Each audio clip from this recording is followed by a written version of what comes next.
लिपनायापन पापा अपनी दुआर ऐहे तिलकहरू सब छेकी है दुआर कि राम जी के आसन लिखे के दुआर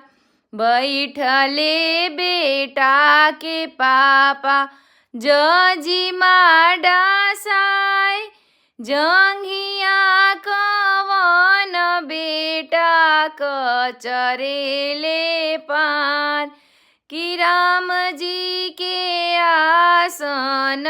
लिखे के दुआर बैठले बेटी के पापा